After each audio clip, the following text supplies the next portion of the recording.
प्यारे बच्चों, आज हम इकाई 4 के कार्य शक्ति तथा ऊर्जा के सेकंड लेक्चर में हम गुरुत्वीय स्थिति ऊर्जा का अध्ययन करने जा रहे हैं। कौन सा टॉपिक है हमारा पहला? गुरुत्वीय स्थिति की ऊर्जा। गुरुत्वीय स्थितिज ऊर्जा। अगर आपने पहली वीडियो नहीं देखी है तो बेटा पहली वीडियो जरूर देख लेना। ऊर्जा होती है कार्य करने की क्षमता, और गुरुत्वीय स्थिति ऊर्जा क्या होती है?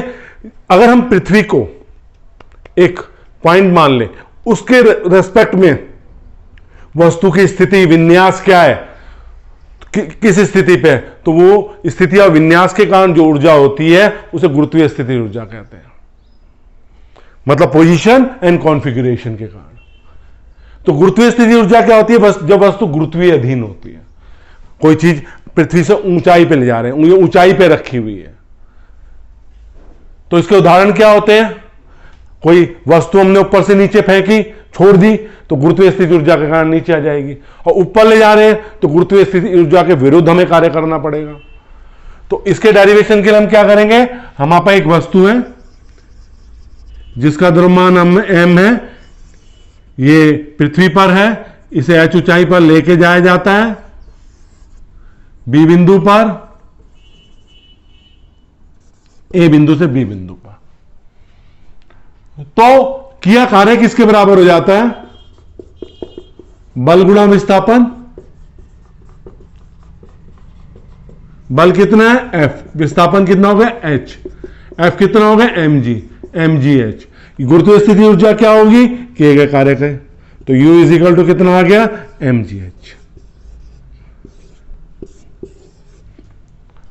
तो वस्तु में उसके स्थिति विन्यास के कारण जो ऊर्जा होती है उसको क्या कहते हैं? गुरुत्वीय स्थिति ऊर्जा कहते हैं। अगर डैम में पानी कलेक्ट है, बांध बड़े बड़े बांध बनाते हैं, बांध में पानी जो इकट्ठा किया गया है उसके अंदर स्थितिज ऊर्जा है। जब वो ऊपर से नीचे गिरेगा तब उसकी स्थिति ऊर्जा गतिज ऊर्जा यांत्रिक ऊर्जा में बदलेगी।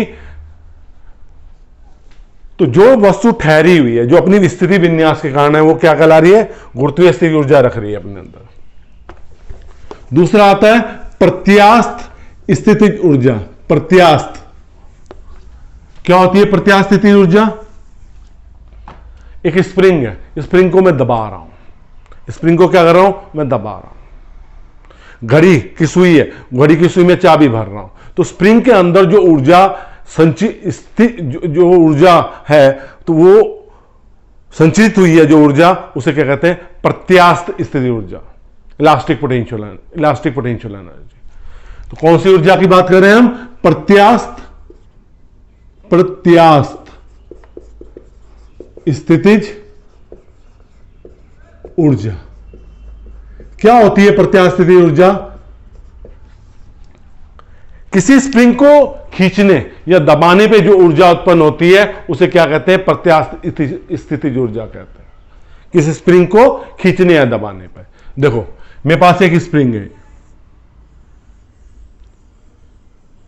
इससे एक वस्तु जुड़ी हुई है। अब मैंने स्प्रिंग को खींचा, खींचने पर लंबाई बढ़ गई। यह प्रारंभिक स्थिति से कितने हो गया? O बिंदु था, O बिंदु से A बिंदु पे आ गया। तो जब भी किसी वस्तु को खींचा जाता है या दबाया जाता है स्प्रिंग को, तो एक बल काम करता है। कौन सा बल काम करता है? प्रत्यानयन बल। प्रत्यानयन बल। इस बल की प्रकृति क्या होती है? यह विस्थापन के अनुक्रमानुपाती होता है, परंतु विपरीत दिशा में होता है। विस्थापन O से A सीधे हाथ की ओर हो रहा है, और प्रत्यानयन बल कैसे काम करेगा? भीतर की ओर। वो बल जिसमें जो लगा हुआ बल विस्थापन के अनुक्रमानुपाती होता है, परंतु विपरीत दिशा में कार्य करता है, क्या कहलाता है? प्रत्यानयन बल कहलाता है। अनुक्रमानुपाती चिन्ह कहां हटाते हैं तो K आ जाता है। K को क्या कहते हैं? बल नियतांक या स्प्रिंग नियतांक कहते हैं। स्प्रिंग नियतांक कहते हैं। अब आपने इस स्प्रिंग को खींच रखा है। आपको जब आप खींचेंगे ना तो आपको लगेगा स्प्रिंग हमको अंदर की ओर खींच रहा है, अपनी ओर खींच रहा है। उस स्थिति को बनाए रखने के लिए हमें लगातार बाह्य बल लगाना पड़ेगा। किसकी दिशा के विपरीत? इस दिशा के विपरीत। कौन सा बल लगाना पड़ेगा? बाह्य बल लगाना पड़ेगा। तो ये इस स्थिति को बरकरार रखेगा तो एफ बाह्य कितना हो जाएगा? वेक्टर एफ के दिशा विपरीत है ना, तो एफ इजिकल टू कितना हो गया? Minus K x. तो एफ इजिकल टू कितना आ गया? के एक्स। अब स्प्रिंग को डीएक्स दूरी विस्थापित करने में, स्प्रिंग को डीएक्स दूरी विस्थापित करने में किया कार्य क्या हो जाएगा? D W is equal to F D X. F Y D X. तो कितना हो जाएगा? एफ के एक्स डी एक्स। ये बल और विस्थापन दोनों एक ही दिशा में हो रहे हैं। अब कुल कार्य प्रारंभिक स्थिति से x इज इक्वल टू 0 से x is equal to x तक,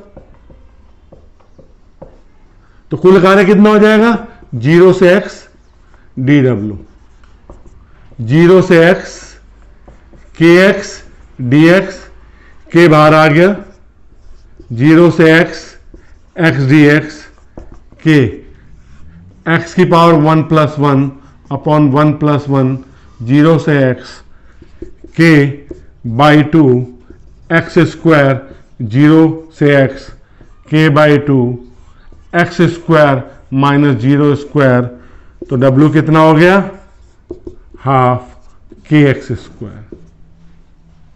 यह किया गया कार्य किस रूप में संचित रहेगा? प्रत्यास्थ स्थितिज ऊर्जा के रूप में संचित रहेगा। तो u इज इक्वल टू क्या आ गया? हाफ के एक्स स्क्वायर। हमने स्प्रिंग को, ये इसकी प्रारंभिक स्थिति है ना, खींचा हुआ है, अपनी ओरिजिनल स्थिति में खींचने पे प्रत्यानयन बल अंदर की ओर काम करा, F is equal to minus K X. इसी स्थिति में हमें रखने के लिए एक बाह्य बल बाहर की ओर लगाना पड़ता है, तो उस कारण ये इसकी स्थिति मेंटेन रहती है। अगर हम इसको दबाएंगे, इधर देखो, अगर हम इसको दबाते हैं तो दबाने में भी यही प्रक्रिया होती है। हमने एक दूरी दबा दिया तो इसमें अब जो बल है, प्रत्यानयन बल, वो बिंदु की ओर कार्य कर रहा है और उसको दबाने के लिए, कार्य करने के लिए बाह्य बल अंदर की ओर लगाना पड़ रहा है, वो खींचते समय, ये दबाते समय। अब हम आते हैं संरक्षणी बल। संरक्षी बल क्या होते हैं? जब किसी वस्तु को विस्थापन करने में जो बल लगा रहे हैं, उस बल के कारण किया गया कार्य उसकी अंतिम और प्रारंभिक स्थिति पर निर्भर करता है, उसके पथ पर निर्भर नहीं करता है। वो क्या कहलाते हैं? संरक्षी बल कहलाते हैं। जब किसी वस्तु को विस्थापित करने में लगाए गए बल के कारण किया गया कार्य वस्तु की प्रारंभिक तथा अंतिम स्थिति पर निर्भर करता है, उस पथ पर निर्भर नहीं करता। जो हमने पथ लिया है वो क्या कहलाते हैं? संरक्षी बल कहलाते हैं। अंग्रेजी में कहते हैं कंजर्वेटिव फोर्स, संरक्षी बल कहलाते हैं। एक छोटा सा उदाहरण देता हूं मैं आपको। मेरे को एक वस्तु को ए से बी ले जाना है। मैं सीधा ले जा सकता हूं, मैं ऐसे ले जा सकता हूं, मैं ऐसे ले जा सकता हूं, मैं ऐसे ले जा सकता हूं। सभी में किया गया कार्य क्या रहेगा? अगर समान है, ए से भी सीधा ले जाऊं तब भी कार्य वही है, इसमें भी कार्य W है, इसमें भी कार्य W है, इसमें भी कार्य W है, तो बल कैसा हो जाएगा? संरक्षी बल हो जाएगा। और मैं अगर वस्तु को एक बिंदु से, एक स्थिति से दूसरी स्थिति पे ले जा रहा हूं और वापस पुनः अपनी स्थिति पे आ जा रहा हूं, तो कुल कार्य कितना होगा? शून्य होगा। ऐसे लेके गए और ऐसे लेके गया तो W कुल कार्य कितना हो गया? शून्य हो गया। तो जितना कार्य में ले जाते वक्त गया उतना कार्य लौटते वक्त हुआ, पर विपरीत दिशा में हुआ तो कार्य क्या हो गया? शून्य हो गया। कैसे? इस स्थिति में W था, इस स्थिति में माइनस W हुआ, 0 हो गया। अब हम सिद्ध करेंगे संरक्षी बल के लिए कि अगर किसी वस्तु को गुरुत्वीय अधीन ले जा रहे हैं तो उसका जो कार्य किया जा रहा है वो एक समान आ रहा है। अगर हम किसी वस्तु को गुरुत्वीय के अधीन ले जा रहे हैं तो जो किया गया कार्य है गुरुत्वीय बल संरक्षी बल है, हमें यह सिद्ध करना है। गुरुत्वीय बल संरक्षी बल है, हमें यह सिद्ध करना है। गुरुत्वीय बल संरक्षी बल है, अब हम यह सिद्ध करने जा रहे हैं। देखो, मुझे वस्तु को ए से बी ले जाना है। कितनी ऊंचाई तक? h ऊंचाई तक। तो मेरा कार्य कितना हो जाएगा? वस्तु का द्रव्यमान m में कार्य कितना हो जाएगा? W से A से B बल गुणा विस्थापन mgh। पहली स्थिति। दूसरी स्थिति देखिए, मैं इसे किस पे ले जा रहा हूं? आनत तल पर। कौन से तल पे ले जा रहा हूं? आनत तल पर। आनत तल। वस्तु का भार mg कैसे काम करेगा? नीचे की ओर। प्रतिक्रिया बल कैसे काम करेगी? ऊपर की ओर। ये कौन थीटा है? तो ये भी थीटा हो गया। ये घटक क्या आ गया? mg cos theta. और ये वाला घटक क्या हो गया? mg sin theta. अब बल कितना लगा रखा हमने? F। ये ऊंचाई कितनी है? h। ये लंबाई कितनी है? AB। ये AB है। C। मैं A स्थिति से B स्थिति तक वर्टिकल हाइट है मेरे पास। तो क्या हो जाएगा इसमें बल? बल कितना हो जाएगा? कार्य W is equal to F into CB। F क्या है? mg sin theta. और CB क्या है मेरे पास? CB को CB रहने दो। अब चित्र से देखो, sin थीटा किसके बराबर है? लंब बटे आधार AB बटे CB इंटू CB। तो mg इंटू AB ये किसके बराबर आ गया? mgh। मैं वस्तु को सीधा लेके गया तब कार्य mgh आया। मैं वस्तु को C से B तक लेके गया तब भी कार्य कितना आया? mgh आया। A से B वर्टिकल हाइट है मेरी। ठीक। अब तीसरा केस है CD पर। मेरे पास ये CD है।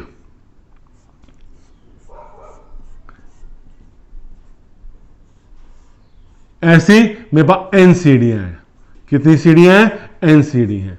हर एक सीढ़ी की ऊंचाई कितनी है? y। और टोटल ऊंचाई कितनी होगी? AB h।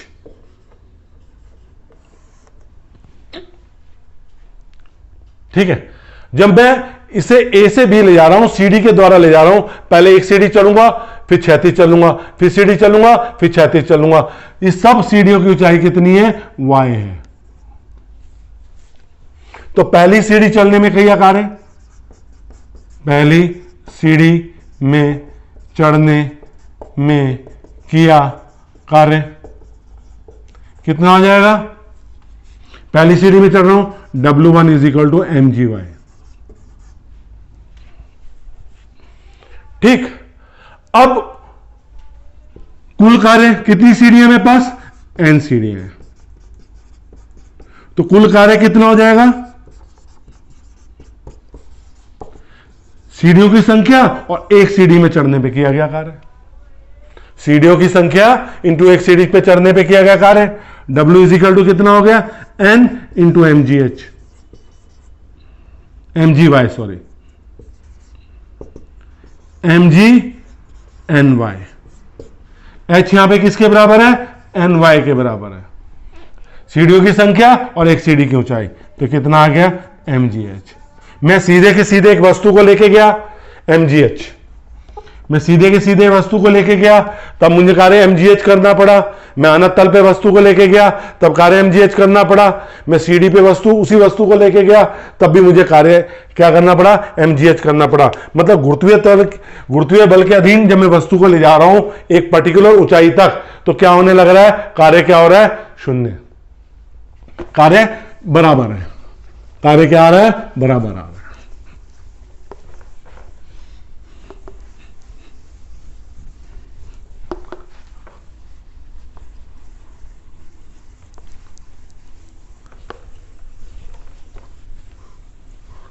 देखो, ऊर्जा के संरक्षण का नियम, ऊर्जा के संरक्षण का नियम।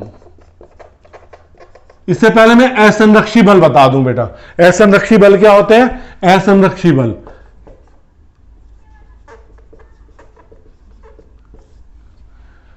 असंरक्षी बल वो बल होते हैं जिसमें किसी वस्तु पे बल लगा के विस्थापित करने में किया गया कार्य केवल प्रारंभिक और अंतिम स्थिति पर निर्भर नहीं करता, बल्कि उस पथ पर भी निर्भर करता है जो पथ आपने अडॉप्ट किया है, मतलब चूज किया है, उस पर भी निर्भर करता है। जैसे घर्षण बल, वस्तु को छोटे पथ से ले जाओगे कम कार्य करना पड़ेगा, घुमा के ले जाओगे तो ज्यादा कार्य करना पड़ेगा। तो वो क्या कहते हैं, असंरक्षी बल कहलाते हैं। क्या कहलाते हैं, असंरक्षी बल। ऊर्जा के संरक्षण का नियम, ऊर्जा ना तो उत्पन्न की जा सकती ना नष्ट की जा सकती। ऊर्जा के एक रूप को दूसरे रूप में क्या किया जा सकता है, बदला जा सकता है। ऊर्जा को ना उत्पन्न किया जा सकता ना ऊर्जा को नष्ट किया जा सकता, केवल ऊर्जा के एक रूप को दूसरे रूप में क्या किया जा सकता है, बदला जा सकता है। देखो, हमारे पास एक वस्तु है, यह वस्तु पृथ्वी तल से h ऊंचाई पर है। ए प्रारंभिक वेग 0 है, ये बी बिंदु बीच में आया और ये सी बिंदु। अब हम सिद्ध करेंगे गुरुत्वीय बल के अधीन गिरती हुई वस्तु में ऊर्जा के संरक्षण के नियम को क्या करती है, पालन करती है। तो पहला पॉइंट, बिंदु ए पर, बिंदु ए पर, बिंदु ए पर क्या होगा, प्रारंभिक वेग 0 है, वस्तु स्थिर है, तो गतिज ऊर्जा 0 होगी। स्थितिज ऊर्जा कितनी होगी, mgh। कुल ऊर्जा कितनी हो जाएगी ये बिंदु पर, गतिज ऊर्जा प्लस स्थितिज ऊर्जा ए बिंदु पर 0 प्लस mgh किसके बराबर आ गया, mgh के बराबर आ गया। अब बिंदु बी पर आई वस्तु, बिंदु बी पर, बिंदु बी पर कितनी दूरी तय करी मैंने, x दूरी तय करी, बची कितनी, h माइनस एक्स। बी, ए से बी तक, ए से बी तक मेरे पास ए से बी तक जा रहा हूं, मेरे पास गति की समीकरण है वी स्क्वायर क्या होती है, यू स्क्वायर प्लस 2gh। यहां पे वी बी स्क्वायर किसके बराबर हो जाएगी, 0 का स्क्वायर प्लस 2gx, क्योंकि ए पर, ए से बी पे वस्तु आ रही है और ए पे प्रारंभिक वेग क्या, 0 है।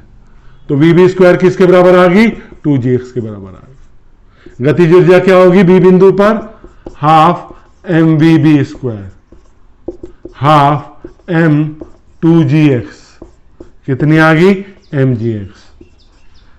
स्थितिज ऊर्जा कितनी है बी बिंदु पर, mgh माइनस एक्स, क्योंकि पृथ्वी तल से लेते हैं, बी और सी के बीच में दूरी कितनी है, h माइनस एक्स। तो कुल ऊर्जा कितनी हो जाएगी बी बिंदु पे, गतिज ऊर्जा प्लस स्थितिज ऊर्जा, गतिज ऊर्जा कितनी है, mgx plus mgh minus mgx। स्थितिज ऊर्जा mgx से mgh कट गया, क्या आ गया, mgh। बिंदु सी पर, ए से सी तक वी स्क्वायर किसके बराबर होता है, यू स्क्वायर प्लस 2gh। अब ए से शुरू हो रहे हैं, सी पे वेग निकालना है, ए पे 0 था, 2gh, तो वी सी स्क्वायर किसके बराबर आ गया, 2gh के बराबर आ गया। गतिज ऊर्जा क्या होगी सी बिंदु पर, half M V C square half M 2gh किसके बराबर होगी, ये mgh के बराबर होगी। और स्थितिज ऊर्जा क्या होगी सी बिंदु पर 0, तो कुल ऊर्जा क्या होगी, गतिज ऊर्जा प्लस स्थितिज ऊर्जा, तो ये होगी mgh प्लस 0 किसके बराबर आ गई, mgh। हमने देखा ए बिंदु पे भी कुल ऊर्जा mgh थी, बी बिंदु पे भी कुल ऊर्जा mgh थी, और सी बिंदु पे भी कुल ऊर्जा क्या रही, mgh रही। तो इसका मतलब जब कोई वस्तु गुरुत्वीय अधीन गिरती है तो ऊर्जा क्या रहती है, संरक्षित रहती है। मतलब ऊर्जा संरक्षित का मतलब ऊर्जा ना तो उत्पन्न की जा सकती है ना नष्ट की जा सकती है, ऊर्जा के एक रूप को दूसरे रूप में क्या करा जा सकता है, बदला जा सकता है। अब ऊर्जा के रूपांतरण, ऊर्जा के रूपांतरण क्या होते हैं, ऊर्जा के एक रूप को दूसरे रूप में बदलना। ये बिजली जल रही है, लाइट जल रही है, मैं वीडियो बना रहा हूं, लाइट जल रही है, तो विद्युत ऊर्जा किस में बदल रही है, यहां पे प्रकाश ऊर्जा में। पंखा चल रहा है, विद्युत ऊर्जा किस में बदल रही है, यांत्रिक ऊर्जा में बदल रही है। जब डैम होता है ना, जो बड़े बड़े बांध बनाए जाते हैं, डैम बनाए जाते हैं, उसमें पानी इकट्ठा किया जाता है। जब पानी इकट्ठा होता है, जब ऊंचाई से गिरना शुरू होता है, उसमें गुरुत्वीय स्थितिज ऊर्जा होती है। जब वो नीचे गिरना शुरू करता है तो उसकी गुरुत्वीय स्थितिज ऊर्जा किस में बदलती है, गतिज ऊर्जा में बदलती है। जब मशीन से टकराता है, जो टर्बाइंस होती है, बड़ी बड़ी टर्बाइंस को घुमाता है, तो वो गतिज ऊर्जा किस में बदलती है, यांत्रिक विद्युत ऊर्जा में, यांत्रिक ऊर्जा से विद्युत ऊर्जा में। आप मिक्सी चलाते हो, वैद्युत ऊर्जा यांत्रिक ऊर्जा में बदलती है। आप गैस चलाते हो, मतलब इलेक्ट्रिक प्रेस, तो उसमें वैद्युत ऊर्जा किस में बदलती है, ऊष्मीय ऊर्जा में बदलती है। ओवन में क्या होता है, वैद्युत ऊर्जा किस में बदलती है, ऊष्मीय ऊर्जा में। बल्ब में वैद्युत ऊर्जा किस में बदलती है, प्रकाश ऊर्जा में बदलते हैं। इस तरह ऊर्जा के बहुत सारे रूपांतरण है। ऊर्जा एक रूप से दूसरे रूप में क्या की जाती है, बदली जाती है। बेटे, मैं बार बार कहता हूं कि मेरी कोशिश यही रहती है कि आपको आसान भाषा में सरल तरीके से भौतिकी को समझाया जाए। अगर मेरा ये आसान सरल तरीका आपको समझ में आ रहा है तो वीडियो को तो लाइक बनता है, वीडियो को लाइक जरूर कीजिए, कमेंट कर सकते हैं, कमेंट जरूर कीजिए, और उन बच्चों को शेयर जरूर कीजिए जिन तक ये वीडियो नहीं पहुंच रही है, वो भी आपके साथ ही हैं। और मेरे चैनल को सब्सक्राइब, वैसे तो आप लोगों ने सब्सक्राइब कर रखा है, आपके ही वजह से ये परिवार केडी क्लासेस का परिवार बन के सब्सक्राइबर तक पहुंच गया है। और फिर भी अगर सब्सक्राइब नहीं किया है तो बेटे सब्सक्राइब जरूर कीजिए। मैं प्रॉमिस करता हूं इसी तरह पूरी फिजिक्स कक्षा 11 की पूरी भौतिकी आपको साधारण और सरल तरीके से समझाने की कोशिश करता रहूंगा। धन्यवाद।